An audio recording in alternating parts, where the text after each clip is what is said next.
Assalamualaikum warahmatullahi wabarakatuh. Alhamdulillah, salatu wassalamu ala rasulillah wa ala alihi wa sahbihi wa man wala, la hawla wa la quwata illa billah. Salamati dinina wa dunyana wa akhrana bi niyati du'a wal qabul bi jahi Muhammadin sallallahu alaihi wasallam.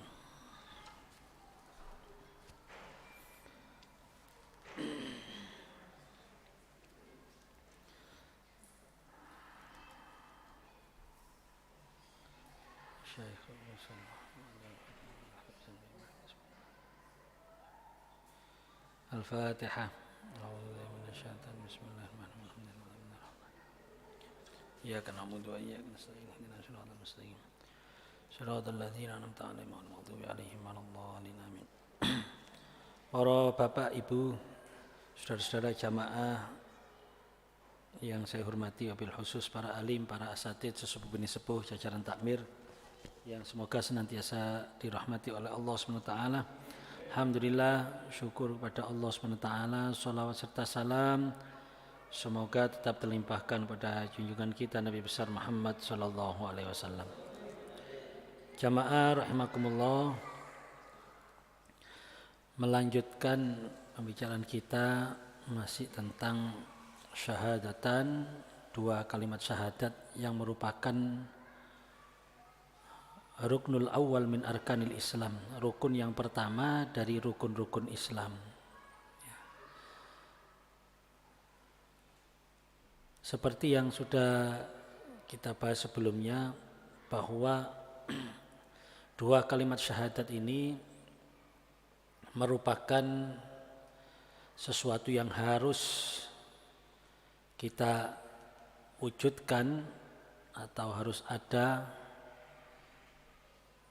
dalam rangka lisihatil Islam, untuk sahnya keislaman kita.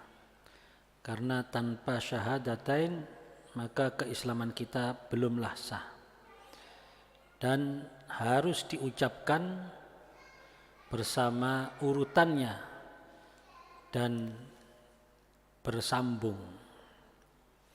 Artinya seseorang belum dikatakan Islam ketika orang tersebut diucapkan itu juga masih belum sempurna atau belum sah keislamannya. Itu pun harus dibarengi dengan memahami maknanya. Makna la ilaha illallah Muhammadur Rasulullah. La ilaha illallah yang bermakna bahwa alla ma'buda bihaqqin fil wujud illallah wahdah. Tiada yang berhak disembah secara hak fil wujud, dalam keberadaannya, illallah, kecuali Allah SWT wahdah saja. Wa annahu wal ghaniyyu amma siwa, dan sungguhnya Allah SWT adalah zat yang tidak membutuhkan apapun dan siapapun selainnya. Al-muftakiru ilaihi kullu ma ada, dan membutuhkan kepada Allah seluruh siapapun atau apapun selainnya. Muttasifun bi kulli kamalin, yang disifati dengan kesempurnaan. Munazzahun anin naqsi wa ma khatara bil bal, dan Allah Subhanahu wa taala terbebas dari kekurangan dan apapun yang terbayang dalam benak manusia. Lam yamtakhid sahibatan wala waladan, dan Allah Subhanahu wa taala tidak membutuhkan teman, tidak membutuhkan anak, wala yumathilu fi dzati wa sifati wa af'ali ahadan, dan tidak ada yang menyerupai Allah Subhanahu wa taala zat, sifat dan af'alnya atau perbuatannya. Inilah makna la ilaha illallah yang harus kita iktikoti, kita yakini. Dan makna Muhammadur Rasulullah, kita meyakini bahwa anna sayyidana Muhammadan ibn Abdullah, bahwa sungguhnya Nabi Muhammad bin Abdullah adalah Abdullah wa Rasuluh, adalah hamba Allah dan utusan Allah ila kafatil khalqi, kepada seluruh makhluk. Shadiqun fi kulli ma akhbaru bihi anillahi ta'ala. Rasulullah SAW, Nabi Muhammad SAW benar di dalam segala apa yang disampaikan, dikabarkan dari Allah Subhanahu wa taala.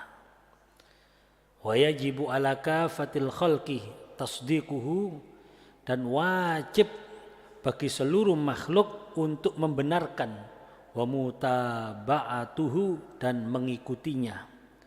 Sehingga kalau ada orang yang tidak membenarkan dan tidak mengikuti Rasulullah SAW, maka hukumnya berdosa. Wa yahrumu alaihim takdzibuhu wa mukhalafatuh, dan haram, berdosa orang-orang yang mendustakan dan tidak patuh kepada Rasulullah SAW. Faman kadzabahu fahuwa dzalimun kafir, barang siapa yang mendustakan, artinya tidak mempercayai, menganggap Rasulullah dusta, maka dia adalah zalim dan kafir. Faman khalafahu fahuwa asin khasir, dan barang siapa orang yang tidak mengikutinya, maka dia termasuk orang yang bermaksiat dan akan merugi kelak. Razaqanallahu mutaba'atahu wa tawaffana ala millatihi wa hasyarana fi zumrati. Semoga Allah SWT memberikan kita rezeki berupa mengikuti ittiba kepada beliau sallallahu alaihi wasallam, dan semoga kita mati di dalam agama Rasulullah SAW, dan semoga kita kelak dikumpulkan di dalam kelompoknya Rasulullah SAW. Amin ya rabbal alamin. I'lam anna syahadatain tadammanata jami'al aqaid allati yalzamul mukallafa ma'rifatuha. Ketahuilah bahwa dua kalimat syahadat ini mencakup seluruh akidah yang wajib bagi seorang mukallaf. Kita ini orang yang mukallaf. Orang mukallaf adalah orang yang Islam, baligh dan berakal. Ketika orang mengaku Islam, kemudian dia sudah baligh berarti dewasa secara fisik, al-aql dewasa secara mental, normal mentalnya, maka dia disebut al-mukallaf, orang yang telah terbebani dengan hukum. Ya. Wajib bagi mukallaf untuk mengetahui akidah-akidah, prinsip-prinsip dasar keyakinan yang bersumber dari dua kalimat syahadat tersebut. Ya. Di antaranya fi haqqillahi ta'ala wa rusulihi. Jadi kita wajib mengetahui tentang akidah yang berhubungan dengan hak-haknya Allah Ta'ala dan Rasul Allah Subhanahu wa Ta'ala. Wa ya khamsuna akidatan. Akidah yang harus kita ketahui adalah 50 akidah, 50 prinsip dasar yang berkenaan dengan haknya Allah dan haknya Rasul. Dan ini sebenarnya sudah merupakan kelaziman, makanya di sini yalzamul mukallaf, sudah merupakan keharusan bagi seorang yang mempunyai keyakinan kepada Allah dan Rasulnya untuk mengetahui. Ya. Begitu naif, begitu tidak pantasnya kita yang mengaku hambanya Allah, kita yang mengaku umatnya Nabi Muhammad, tapi tidak mengetahui tentang hak-haknya Allah dan Rasulnya.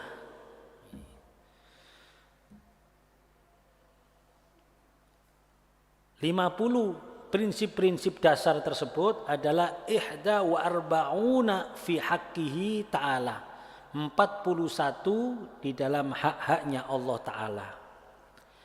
Ishruna minha wajibatun, 20 diantaranya adalah sifat wajib. bagi Allah. Yang bermakna wajib artinya la yutasawwaru fil aqli adamuha, yang tidak dapat diterima dengan akal akan ketidakadaannya. Tidak mungkin tidak ada. Akal tidak menerima kalau itu tidak ada. Maka itu disebut sifat wajib. Wa isruna mustahilatun.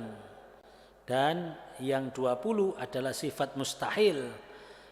Artinya la yutasawwaru fil akli wujuduha, tidak masuk akal kalau itu ada. Jadi tidak masuk akal kalau itu ada. Makanya disebut sifat mustahil. Mustahil itu ada. Wa wahidatun, dan satu jaizatun, yaitu sifat jaiz. Sifat jaiz, sifat yang bermakna boleh-boleh saja. Artinya yutasawwaru wujuduha wa adamuha, bisa dibayangkan, bisa diterima akal adanya dan tidak adanya. Ini sifat-sifat yang harus kita ketahui, yang merupakan haknya Allah Subhanahu wa ta'ala. Alhamdulillah kita sejak kecil sudah diajari oleh orang tua kita, oleh guru-guru kita tentang sifat wajib bagi Allah, sifat mustahil bagi Allah, dan satu sifat jaiz bagi Allah. Insyaallah hafal semuanya nih. Wujud, qidam, baqa, mukhallafatul lil khawadisi, hiyamuhu binafsihi, wahdaniyah, kudrat, iradat, ilmu, hayat, sama, basar, kalam, qadiran, muridan, aliman, hayyan, sami'an, basiran, mutakalliman. Inilah sifat wajib bagi Allah Subhanahu wa ta'ala. Sedangkan sifat mustahilnya tentunya kebalikan atau lawan dari sifat mustahil yang 20 tersebut. Dan sifat wasifatul wajibatu tangqasimu ila arba'ati aqsam. Apalagi alam semesta. Makanya disebutkan di sini ai kaunullahi ta'ala maujudan. Allah Subhanahu wa ta'ala itu ada. Wad dalilu ala wujudihi wujudu hadil kainat. Dan petunjuk akan adanya Allah Subhanahu wa ta'ala adalah adanya seluruh alam semesta ini. Minal ardi was samawat wa ma bainahuma. Dari bumi, langit, dan apa yang diantaranya. Min ajaibil makhluqat, dari makhluk-makhluk yang ajaib, makhluk-makhluk yang mengagumkan, yang luar biasa. Kita sering terkagum dengan sesuatu yang luar biasa. Pasti ketika kula kali panjenengan sedaya misalnya melihat sebuah karya, ya, sebuah karya seni misalnya. Ketika kita mengagumi sebuah karya seni, wih apike. Pasti kita langsung dalam otak kita itu pasti ada pemahaman pinter yo sing gawe yo, hebat yo sing gawe yo. Walaupun kita tidak mengetahui, walaupun yang membuat itu tidak berada di situ, dan kita tidak mengetahui secara langsung bagaimana dia membuat, tapi langsung di otak kita pasti ketika kita mengagumi sebuah karya seni misalnya, ukiran atau lukisan atau apapun, pasti dalam hati kita, dalam pikiran kita ada sisi pasti kita mengagumi, hebat yo sing gawe yo, pinter iki yo sing gawe yo, top iki sing gawe, kok iso yo ngene yo. Pasti seperti itu. Ya. Tidak mungkin kita hanya mengagumi karyanya itu saja atau bentuk keindahannya itu saja, tapi kita pasti lebih mengagumi si pembuatnya. Sopo sing gawe koyo ngene? Kok pinter men? Karya siapa itu? Bahkan kalau di situ tidak diketahui sebuah nama pembikinnya, kita pasti akan tanya, sopo sing gawe? Iki seniman lokal apa luar negeri? Lulusan endi iki? Itu pasti dalam otak kita itu pasti ada sebuah keyakinan bahwa yang membuat ini adalah seorang yang hebat. Padahal itu hanya sebuah karya seni yang mungkin ya hanya sebatas itu saja. Bagaimana dengan karya seni Allah Subhanahu wa taala berupa pohon-pohonan yang indah.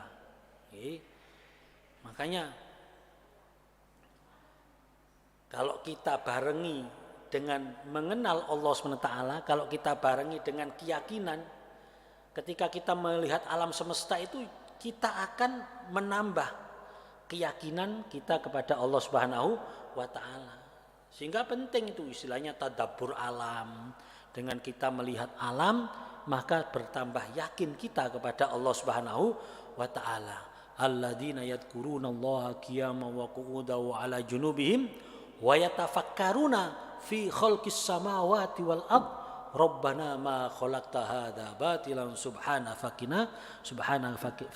fakina adzabannar. Ini kita akan bertasbih, kita akan memahasucikan Allah. Subhanaka fakina adzabannar. Subhanaka, Masya Allah, maha suci engkau ya Allah yang telah membuat alam sebegitu indahnya. Kita memang dianjurkan Pak, dianjurkan menikmati alam niki, melihat keindahan alam. Bagaimana alam yang begitu luar biasa ini. Tidak mungkin ini tidak ada penciptanya. Ya. Sedangkan kita melihat barang-barang yang sederhana saja, kalau dikatakan ini tidak ada penciptanya, kita tidak terima kok, apalagi kalau kita melihat keajaiban-keajaiban. Maka di sini dalilnya yaitu adanya ajaibil makhluqat, keajaiban-keajaiban makhluk. Mungkin karena kita sering melihat sehingga kita merasa itu seperti biasa ya. Tapi kalau kita jarang melihat, itu akan sesuatu yang menjadi luar biasa. Jenengan melihat hamparan sawah, melihat hijau-hijau rumputan, hutan yang lebat, itu mungkin bagi kita biasa ya. Karena kita sering melihatnya, tidak terasa. Tapi kalau misalnya orang padang pasir, orang Arab sana, saya kan sering ketemu sama orang-orang Arab. Kalau sudah pernah ke Indonesia mengatakan, negaramu itu jannah katanya itu. Negaramu itu swarga. Wah, hadrat, hijau luar biasa. Negaramu itu hijau luar biasa. Gak ono koyok ngono di Arab ini. Mereka sangat kagum dengan alam kita. Sebaliknya kita juga mungkin juga mengagumi keindahan alam mereka, karena kita jarang melihat bagaimana keindahan padang pasir. Kalau kita melihat kadang-kadang karena belum pernah kita jarang melihat. Kadang-kadang kita merasakan keindahannya. Wah, asik yo ini. Ya, sama ketika kita mungkin pergi ke negara-negara yang 4 musim, misalnya pas musim salju atau pas musim semi atau musim gugur, kita juga wah indahnya luar biasa. Tapi bagi mereka ya sudah biasa. Bahkan musim salju itu bagi mereka kadang-kadang merepotkan ya, merepotkan. Malah dulu saya awal-awal melihat salju itu perasaannya koyok nyenengno nih. Tapi setelah berjalan beberapa hari akhirnya bosan juga ya, dan merasa ribet ini ya. Bagaimana tidak ribet? Kita mau keluar untuk kepentingan yang sederhana saja, persiapannya harus pakai ini, celana harus rangkepan, pakai celana long john itu yang ngapret itu, pakai sebagai untuk penghangatnya, nanti pakai celana ini juga gitu, pakai kaos dalam, pakai long john, pakai baju, pakai sweater, pakai jaket. Sudah pakai jaket tebel kayak ini, gegere gatel, dicoplok meneh. Ya karena ini fenomena biasa itu. Itu gatel kadung tebel ndak bisa dikukur. Ya opo ngukure, wah dicoplok meneh. Masya Allah. Itu saya pernah. Waduh, gak enak blas wisian. Dan ribet. Ya bagi yang kalau untuk sekedar rekreasi seneng. Tapi kita merasakan ribet. Makanya dipikir-pikir sebenarnya Indonesia ini luar biasa. Negara paling nikmat ini dipikir-pikir Indonesia. Ya. Lho iya, wis uti-uti sepanjang tahun enggak apa-apa ini. Lho iya setahun sarungan ambek kaosan tok lho urip. Masya Allah. Iya wis gak perlu aneh-aneh. Lu di sana pakaian ndak cukup. Pakaian sudah pakaian musim dingin sendiri. Pakaian musim panas itu ndak ada di pakaian musim dingin. Pakaian musim panas, pakaian musim dingin dibungkus kabeh wis. Sudah ndak tersentuh sama sekali. Nanti pakaian musim semi juga ada sendiri. Karena musim semi itu hawanya agak hangat ya. Nanti pakaian musim gugur, hawanya sejuk menjelang musim dingin. Itu pakaiannya ditoto dewe-dewe ribet. Ya, ribet sekali. Si Indonesia enak wis sarungan wis ngobrot-ngobrot berangkat wis dadi. Loh iya, luar biasa loh. Iya benar ini ya. Kalau kita merasakan kehidupan paling mudah, hidup paling mudah, hidup paling praktis itu adalah Indonesia dan negara semacam Indonesia ya. Mungkin negara-negara yang dekat dengan tropis ya, istilahnya tropis itu mungkin seperti ini juga ya. Santai ya. Kita ini negara yang paling santai. Makanya ya jangan kaget kalau karakternya orang Indonesia itu santai. Santai karakternya Indonesia itu ya. Ya santai ya. Kalau rotok kebabas delewer, rotok delewer, gak pati disiplin ya karena memang maklum kalau kita melihat di negara-negara, saya kan sering berpikir, apa ya negara-negara luar itu kok bisa disiplin? Karena memang dituntut dia harus disiplin. Kalau tidak disiplin mati mereka. Jadi harus ini jangka waktunya untuk kalau petani itu kan hanya bisa menanam di musim ya semi mulai menanam, panas, gugur sudah panen, musim dingin sudah tidak bisa. Apalagi kalau negara-negara yang mendekati kutub ya, mendekati kutub itu tambah musim dinginnya lebih panjang daripada musim panasnya. Ada negara yang tidak kenal panas sama sekali. Iku terus ya opo uripe. Indonesia macam-macam. Makanya kalau kita rasakan ya kita hidup yang paling enak, praktis, mudah Indonesia ini karena hawanya juga alamnya tidak menuntut energi yang terlalu besar ya. Kalau di sana kalau pas musim dingin atau musim panas makanannya kurang istilahnya kalorinya kurang, wah yo sakit, lemah, bisa-bisa tidak bertahan hidup. Musim panas atau musim dingin mek mangan puhung tok, waduh yo. Yo dilu yang geblak Pak ini. Ndak mampu. Harus ada susu, karena memang harus membutuhkan energi itu.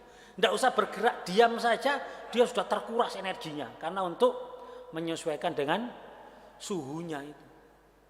Indonesia mangan telot tok ngombe banyu kendi, woi ruso-ruso. Yo kuat, yo urip, anake yo akeh. Yo balik-balik meteng, balik-balik kesundulan ae bojone.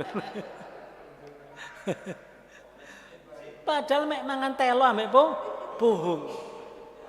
Loh iya, sana ndak bisa, Pak. Ndak bisa. Itu pun porsinya kan, ya porsinya kalau kita lihat makannya orang sana, itu memang mereka bukan berlebihan, itu memang mereka butuhkan. Nih. Karbohidratnya sedikit, dagingnya sing kathah. Nah, kalau kita masya Allah mangan soto daging suwir-suwir, dadi wis. Ya ingat saya, kula elek-elek kan rodok keliling lah Eropa pernah di Asia mentai Afrika juga. Artinya saya lihat walaupun belum seluruhnya cuma secara garis besar walah Indonesia ini masya Allah paling hemat. Ndak ada makanan yang hanya suwir-suwir tok juga ono Indonesia tok.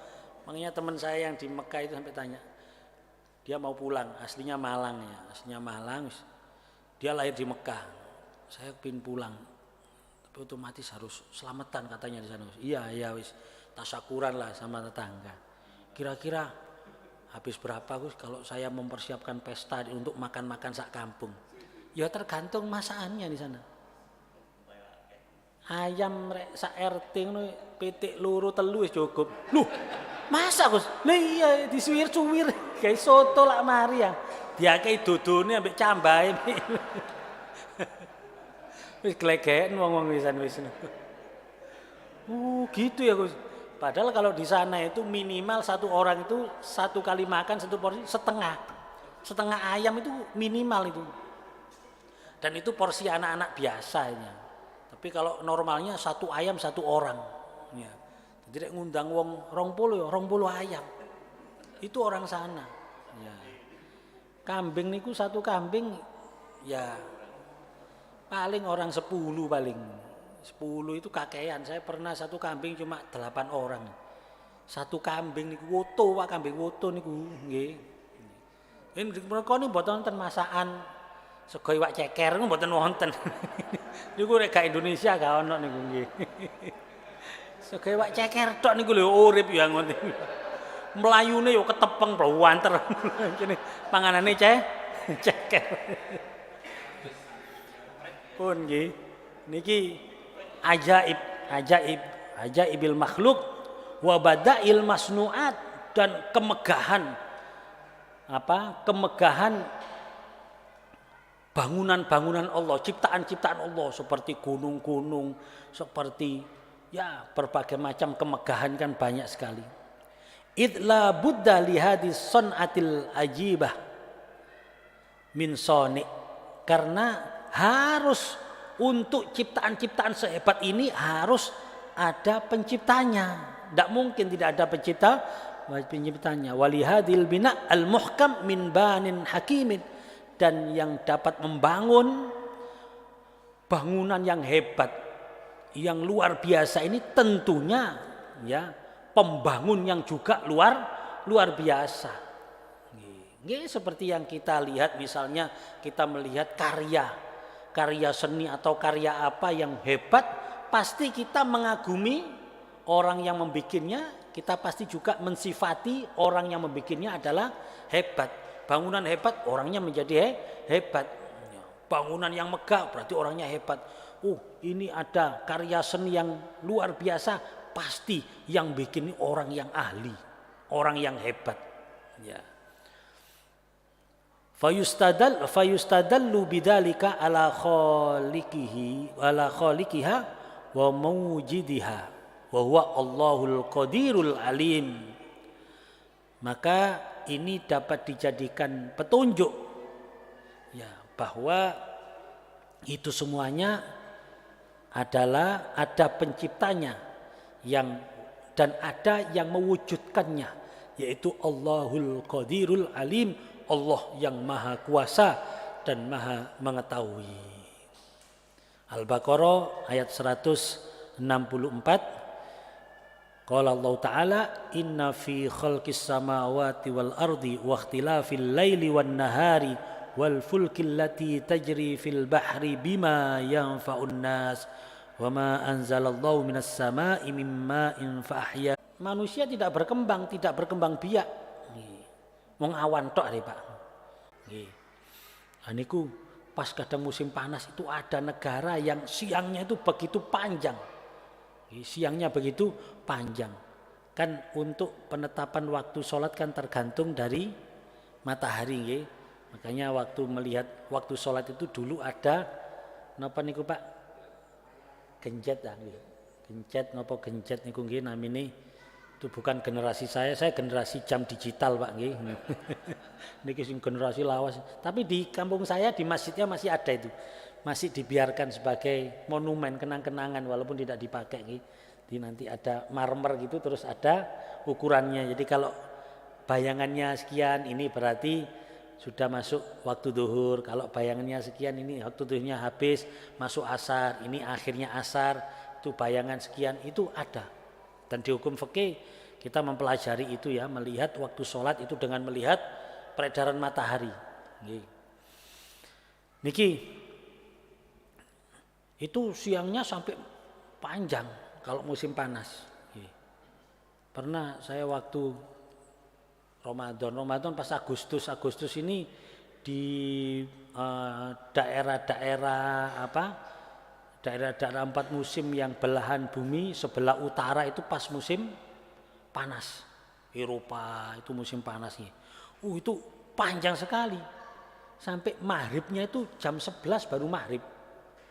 Jam 12 isya, jam 2 subuh. Bayangkan. Jadi bisa dikatakan puasa itu 20 jam. Puasanya 20 jam.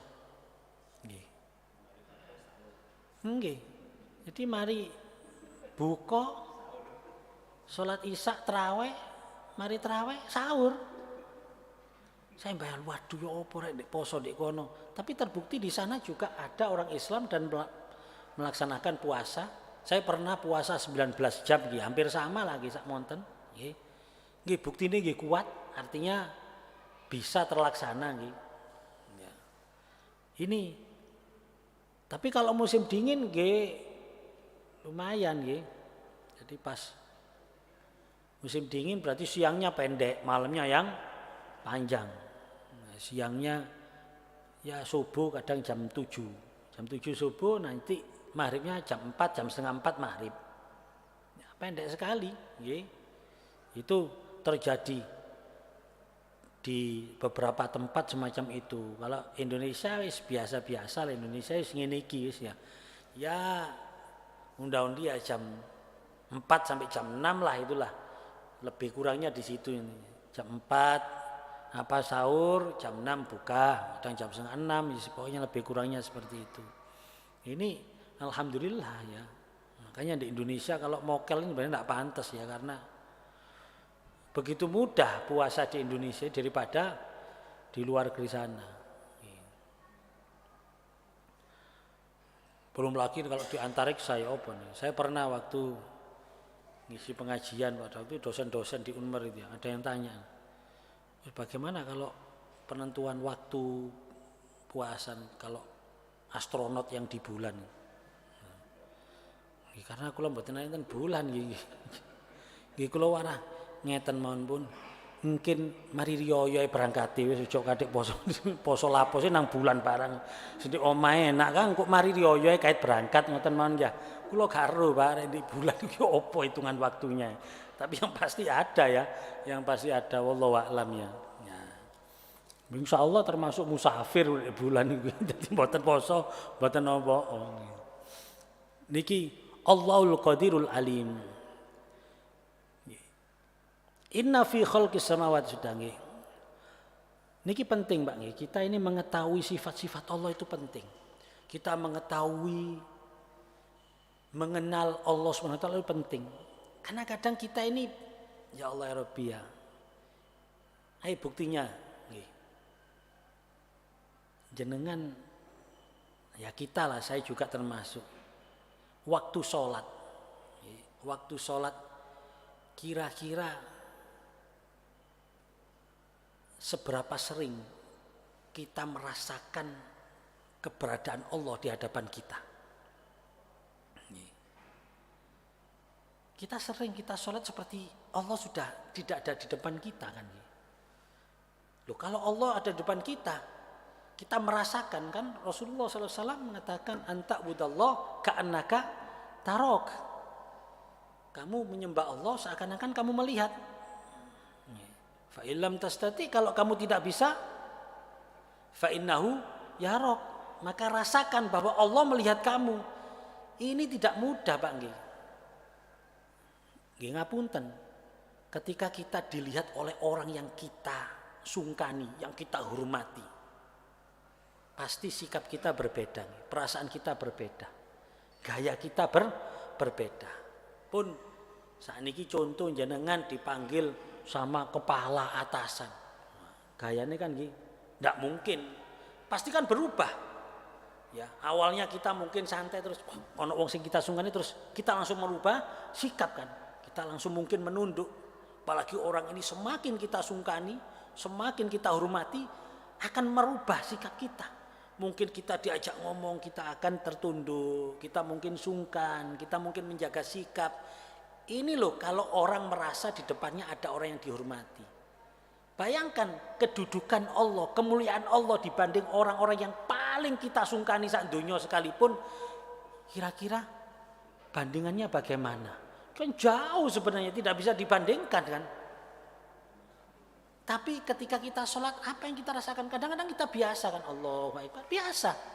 Yuk kali kukur-kukur barang, kali wis. Kayak tidak ada kita rasakan. Berarti kita belum ma'rifatullah. Kadang kita tidak tahu ingat siapa, otak kita ngelambiar kemana. Padahal manusia itu ketika diberikan sesuatu. Contoh pun, misalnya, tapi ini tidak mungkin terjadi, misalnya tapi ya, ketika saya mengatakan misalnya, coba jenengan bayangkan ini terjadi. Jangan, oh ya gak mungkin, akhirnya kan tidak bisa membayangkan. Ya. Namanya ilustrasi kan harus kita bayangkan seakan-akan ya. Misalnya, setiap saya ngaji ke sini, mantun ngaji, setiap orang yang hadir saya kasih uang 1 juta. Misalnya Pak. Nah, jenengan mencep mungkin. Ya mesti ae gak mungkin duit sapa kae 1 juta nggih. Wong kula niki misalnya kok nggih. Artinya ayo kita mencoba membayangkan, mengilustrasikan. Misalnya saya hadir di suatu majelis pun mboten ten mriki wis, mesti di satu tempat. Setiap saya ngaji saya kasih 1 jutaan semuanya orang. Kira-kira bayangan jenengan sebagai manusia biasa ketika diberi 1 juta setiap ngaji. Kadang ngaji ini seminggu pisan berarti saulan 4 juta. Kira-kira orang ini ingat gak sama saya? Ya pasti kan. Mulai itu mungkin saya menjadi trending topik, sudah jadi bahan pembicaraan. Waduh, ngaji ini gak pati enak duit iki lho sing ngono. Aku seneng duit, waduh, wis pokoknya seneng aku ngaji ini ngono, oleh duit 1 juta. Wis Bu, wis gak usah khawatir, blonjo beres. Pokoknya ngaji seminggu pisan 4 juta Bu. Saulan 4 juta. Wis cukup rek digawe blonjo, karek golek tambahane tok santai wis. Orang yang diberikan kecukupan semacam itu, pasti dia akan senang kan? Akan senang dan dia pasti akan ingat. Akan ingat selalu. Nih. Bahkan hari H yang akan terjadi pembagian uang itu pasti akan ditunggu-tunggu. Mungkin dino Kamis gak iso turu. Aduh kok suwe men Jumat ya. Jumat gak teko-teko saya kira ya Allah enak Jumat iki Jumat. Ingat terus. Nggih kan? Mungkin kita selalu terbayang mau apa eling. Waduh. Anjene Gus Afai luar biasa. Ya oleh duit 1 juta nggih. Nggih mesti waduh. Lek omong-omongan ambek jamaah aku masyaallah wis gak ketok cacate blas wis. Gak ketok cacate blas. Nggih. Masya kula misale ngaji mbek mencel-mencel ngono, ganteng rek kuwi tetep ganteng ae wong 1 juta. Itulah gambaran menungso niku. Lah kula kali jenengan kali Gusti Allah dikai napa sakniki niki. Kita ini tidak diberi seminggu pisan 1 juta. Setiap hari jenengan semerap regane weweane Gusti Allah nggih. Walaupun latuh suha tidak mungkin bisa dihitung. Sakniki contoh ambekan jenengan takokno, oksigen regane piro sakniki? Ngangel golek-golekane kan sakniki ya. Golek oksigen ton niku larang sakniki. Nggih kan? Padahal selama ini kita oksigen ini gratis. Kita gratis. Kok gak tahu ngitung. Lah iki oksigen iki pas kene butuh tuku larang ada dibakno. Ternyata setiap hari kita ini katakanlah oksigen iki regane pinten sih oksigen iki Pak? Kalau gak tahu tuku kula. Napa pinten? Sing napa? 100. Itu satu isian 100. 100.000 damel sak pinten niku? Seminggu? Ndak sampai. Berarti katakanlah seminggu 2 lah, seminggu 200 ya. Itu untuk oksigennya loh Pak niki. Niki gak ngitung eronge loh niki nggih. Si oksigennya tok niki sudah berapa? Nggih. Berapa? Dulu nggih, kula enggak ada kenalan. Insyaallah jenengan tepang almarhumah Pak nggih. Orang UM nggih, almarhumah nggih. Napa perlu disebut niki orangnya niki. Wis pokoke niku lah nggih, dosen UM, almarhumah nggih. Istrinya Pak Jujuk dokter anestesia nggih, Bu Jujuk nggih. Namanya sinten sebenarnya. Kalau nying Bali Bu Jujuk ya. Almarhumah. Itu dulu beliau bawa satu kayak obat tetes gitu. Napa niku Bu? Karena matanya juga sering kayak memerah. Kelenjar produksi air mata saya pelumas mata saya ini terganggu. Sehingga kalau saya ndak pakai bantuan ini, saya ndak bisa kedip. Kedip niku sakit. Koyok keset ngoten nggih, koyok perih kedip. Makanya matanya kadang-kadang memerah, rek telat titik niku. Jadi harus saya bantu dengan tetesan. Niki senes obat-obat biasa niku untuk menggantikan niki pelumase mata. Jadi regine awis waktu niku tus-tusan ewu pokoknya waktu niku nggih. Supe kula. Tapi ini selalu ditetesi. Jadi sekian hari habis. Waktu niku kula ngitung, ya Allah, berarti kita itu gratis pelumas ini sehingga iso ketip nikmat, ketip gak kroso, nggih. Karena ada pelumas ini yang harganya itu habisnya berapa? Pokoknya waktu niku hitungan kita niki 1 bulan sekian juta habisnya ini untuk ketip tok niki. Pelumasnya ini loh. Senes kelopak matane, senes idepe niki mek ketipe tok. Pelumasnya tok sekian juta. Terus kalau nate kepanggih kali rencang ten geni Lavalet sakit nggih. Terus saya tanya, sakit nopo jenengan? Kula berangkat mriki koyo kembung Gus gak iso ngentut. Alhamdulillah disuntik, dikek obat, muro iso ngentut. Tapi 150.000 waktu niku lho nggih dereng wonten 150.000. Berarti regane entut niku 150.000 waktu niku nggih. Kula berarti waktu kula ngitung, regane entut 150.000. Waktu niku kula guyonan kok. Pokoke waktu niku dinten kula ngitut ping pinten kula hitung, 150, ping pinduk 300 ngoten. 10 1,5 juta niku Masya Allah nggih. Niku sing tuntut garing, nek sing tuntut basah tambah rada larang niku nggih. Loh niki hitungannya kalau kita diberi seminggu pisan 1 juta sama orang saja kita selalu ingat, selalu menunggu-nunggu. Kenapa kita ini diberi gratisan kali Gusti Allah mungkin yang nilainya miliaran dalam 1 bulan, mungkin juga lebih dari itu. Kenapa kita itu sering sholat gak pati eling Gusti Allah? Kenapa kita itu tidak begitu ingat Allah? Lho nopo? Karena kita tidak termasuk orang yang mengenal Allah. Makanya mungkin melalui pengajian ini nggih kita kula nggih termasuk dereng Pak, termasuk dereng.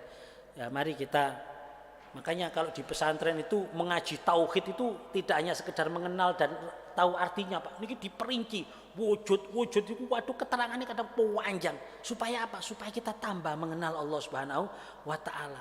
Makanya ulama-ulama kita kan beda Pak, ketika beliau mengatakan ya Rahman, ya Rahim, ambek nangis karena tahu maknanya. Mereka mengucapkan ya Allah itu sampai bergetar. Ya.